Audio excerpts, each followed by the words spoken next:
Hello guys, good evening. Welcome back to my channel.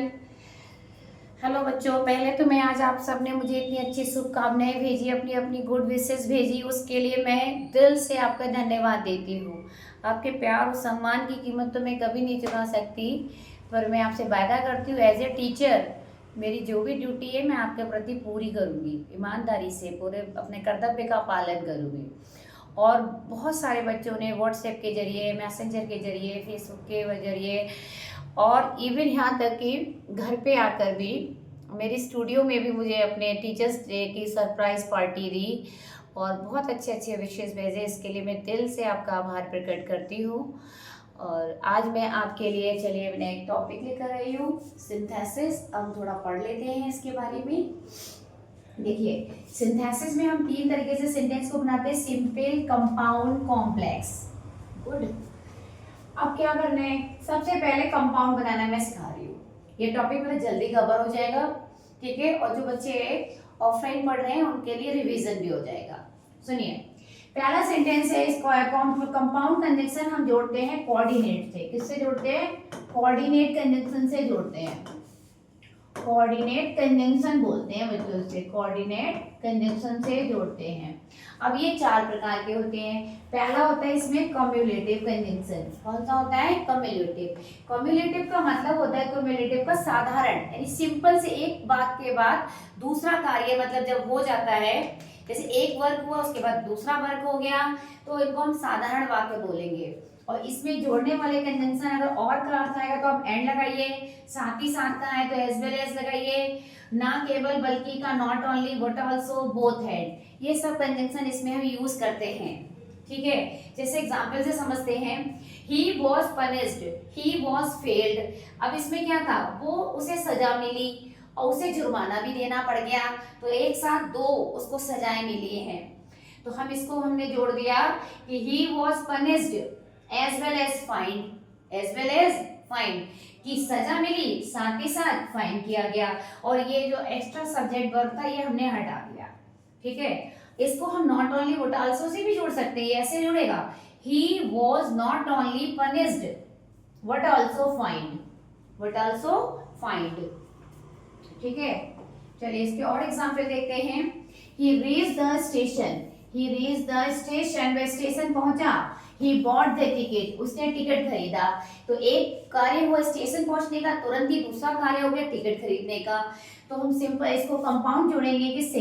He reached the station and he bought the ticket, and से हमने जोड़ दिया कि और उसने टिकट खरीदा, तो ये कंपाउंड हो गया। कि कंपाउंड वाले कंजंक्शन आ जाने चाहिए और सेंटेंस का मीन भी बना रहे। अब he gave me his pen, उसने मुझे अपना पेन दिया और एक बुक भी दी। तो उसने मुझे दो सहायताएं दी। दो सहायता वाले जब सेंटेंस आते हैं आप तो एज वेल एज से जोड़िए, नॉट ओनली बट आल्सो से। जैसे he gave me not only his pen, और नॉट ओनली का प्रयोग उन्हीं ऑब्जेक्ट के या सब्जेक्ट के पहले करेंगे जिनके पहले आ रहा है। जैसे ना केवल उसने पेन दिया बल्कि बुक भी दी, तो ये नॉट ओनली बट आल्सो का प्रयोग हो गया। एक ऑब्जेक्ट के पहले नॉट ओनली लगा और डैश डैश का मतलब हो गया ऑब्जेक्ट आ गया, फिर दूसरा हमने जोड़ दिया ए बुक। ठीक है, अगला जो काइंड होता है हमारा एडवर्सेटिव होता है। एडवर्स का मतलब ही होता है विषम, विरोधी। तो एडवर्सेटिव में हम तब प्रयोग करेंगे जब दो सेंटेंस आए, दोनों में विरोधी अर्थ आए। विरोधी अर्थ का मतलब, जैसे मैंने उसको बुलाया वो नहीं आया, ठीक है, उसने बहुत मेहनत की वो फेल हो गया, या उसने बिल्कुल मेहनत नहीं की वो पास हो गया। कैसे सेंटेंस है? विरोधी। तो विरोधी सेंटेंस के लिए जो कंजंक्शन आप यूज करेंगे वो होता है but, still, yet and whereas. Whereas का मीन्स होता है जबकि, बट माने लेकिन, स्टिल फिर भी, यट तो भी। जैसे ही इज पुअर, वह गरीब है फिर भी खुश है।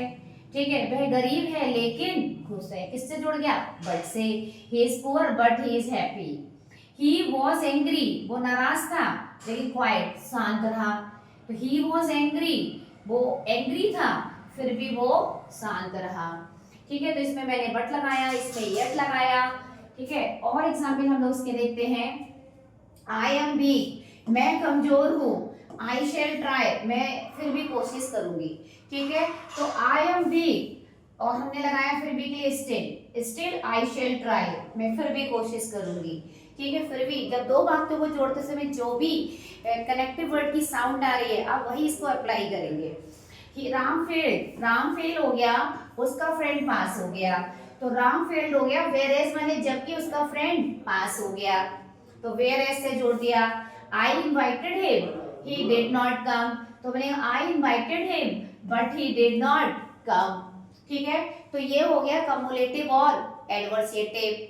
अब मैं आपको इसका तीसरा काइंड बता रही हूँ, इलेटिव।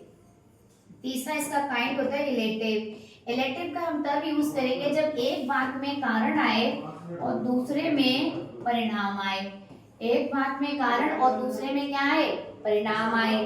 कारण परिणाम के लिए क्या यूज करते हैं कंजंक्शन, देखिए या तो हम लगाएंगे सो, क्या लगाएंगे सो, या लगाएंगे देयरफॉर,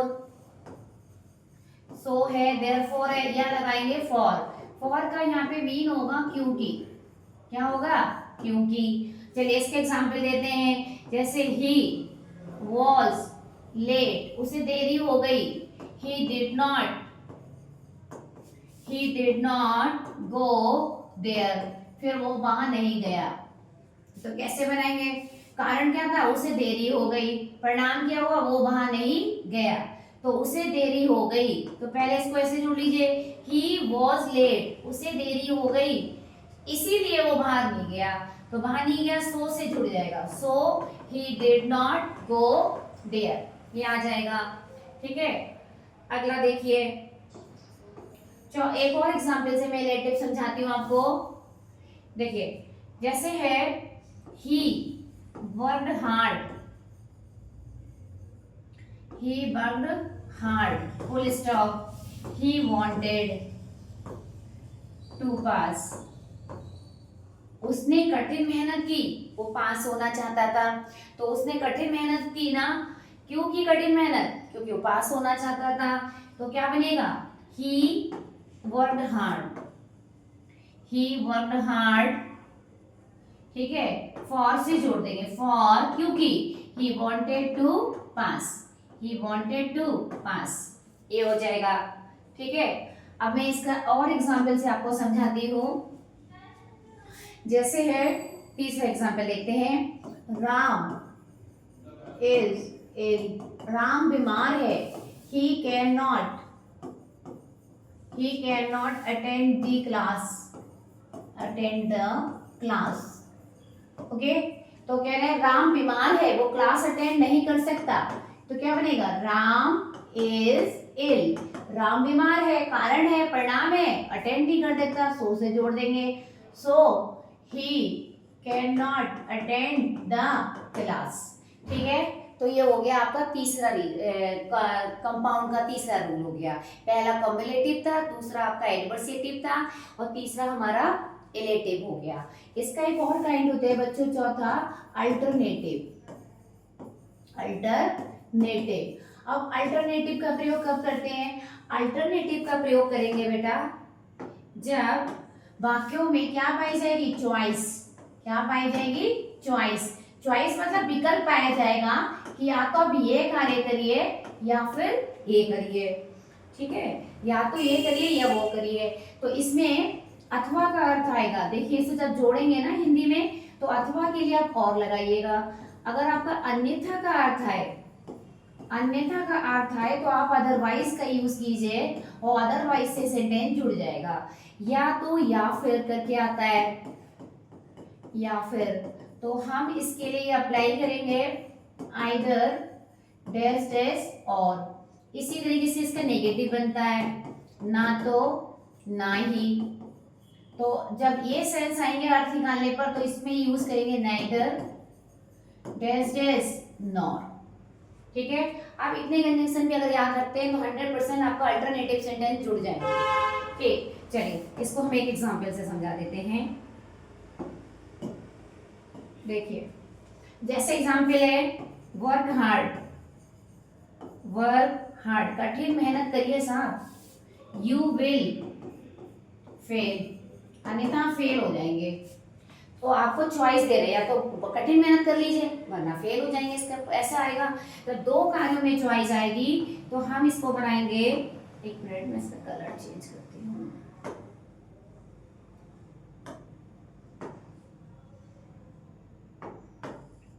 कैसे बनाएंगे, देखिए इसका बनेगा वर्क हार्ड। क्या बनेगा? Work hard. और अदरवाइज से जोड़ दीजिए, otherwise you will fail, otherwise you will fail, you will fail हो जाएगा। ठीक है, नंबर दूसरा एग्जाम्पल हम देख लेते हैं, इसका एक और बना सकते हैं हम, जैसे he did not come, he did not inform me, he did not inform me। ठीक है, तो आप he did not come, he did not, अब दोनों नेगेटिव है और चॉइस है, ना तो आया और ना ही उसने मुझे इन्फॉर्म किया। तो अब क्या करेंगे, इसमें यूज करेंगे नेगेटिव वर्ड है तो नाइदर, और नाइदर लगाते समय इस सेंटेंस का डिड नॉट हटा देते हैं, वर्ब की सेकंड फॉर्म कर देंगे क्योंकि पास्ट टेंस है, और नाइदर के साथ डबल नेगेटिव हम यूज नहीं कर सकते, इसलिए इसको पॉजिटिव फॉर्म दे देते हैं, नाइदर ही केम। ऐसे इसका भी करना है, नॉर इन्फॉर्म्ड मी, ना तो वो आया और ना ही उसने मुझे इन्फॉर्म किया। तो बहुत सारे एग्जाम्पल हैं, और का मतलब है जैसे run fast, otherwise you will miss the train. ठीक है, ये ऐसे होता है कि स्टैंड, या तो होता है सॉरी, मैं इसका और एग्जाम्पल अभी एक और बता देती हूँ, एक मिनट मैं लिख के बता देती हूँ, ओरली फिर आप भूल जाएंगे। जैसे हमारा तीसरा एग्जाम्पल ले लिया हमने, run fast, run fast you will miss the train, you will miss the train. तो क्या कह रहे हैं भाई, या तो जल्दी भागो या तुम्हारी ट्रेन छूट जाएगी, तो हम कह रहे हैं रन फास्ट, और लगा लीजिए इसमें, और you will miss the train. ये और से जुड़ा है, ये अदरवाइज से भी जुड़ जाएगा क्योंकि इसका अर्थ आ रहा है अदरवाइज का भी आ रहा है। देखिए क्या आ रहा है, कह रहे हैं run fast otherwise you will miss the train. ये और मैं आपको बता दूं, ये आइदर और से भी जुड़ जाएगा, आइदर का प्रयोग शुरू में कर दिया, either run fast, either run fast और you will miss the train, you will miss the train, you will miss the train। ठीक है, तो ये हो गए मेरे इसके एग्जाम्पल। ठीक है, आप इसको पढ़ना, कॉपी में नोट करना, अपनी एक्सरसाइज लगाना। अब मैं इसको आपको एक शॉर्ट ट्रिक बताती हूँ, इसको याद करने का तरीका है फैन बॉय, फैन बॉयज। ये अगर कंजंक्शन एफ फॉर होता है फॉर, एफ फॉर हो गया, ए फॉर एंड हो गया, एन फॉर हो गया नाइदर नॉर। ठीक है, बी फॉर हो गया बट, ओ फॉर हो गया अदरवाइज। ठीक है, बाई फॉर हो गया येट, एस फॉर हो गया सो। अगर आपको कंपाउंड जोड़ना है तो आप फैन वॉइस वाले कंजंक्शन याद रखिए, आपसे 100% कंपाउंड सेंटेंस बन जाएंगे। आप दोनों का अर्थ निकालिए, इनमें से जोड़ के रखिए, पक्का पक्का बनेंगे वो सेंटेंस। बस आप सॉल्व करिए एग्जाम्पल। ठीक है, बस इतना मैं रखती हूँ इस वीडियो में। नेक्स्ट वीडियो में मैं इसके और एग्जाम्पल एक्सरसाइज सॉल्व कराऊंगी। ठीक है, आप लोग कॉपी में इन नोट्स बनाते चलिएगा, जब तक आपके बोर्ड एग्जाम आएंगे ना मैं आपको पूरा सिलेबस कंप्लीट करा दूंगी। और मेरा ना काफ़ी दिनों से जरा बोर्ड में प्रॉब्लम आ गई थी, वो थोड़ा रिप्लेसमेंट का लग गया था, तो वो अब चेंज होकर आया है। अब मैं आपको कंटिन्यू वीडियो रखूंगी और आपका लिटरेचर वाला पार्ट भी अब जल्दी ही कवर कराऊंगी। ठीक है, और मेरे चैनल को वही लाइक, सब्सक्राइब और कमेंट जरूर करके बताइए कैसा लगा।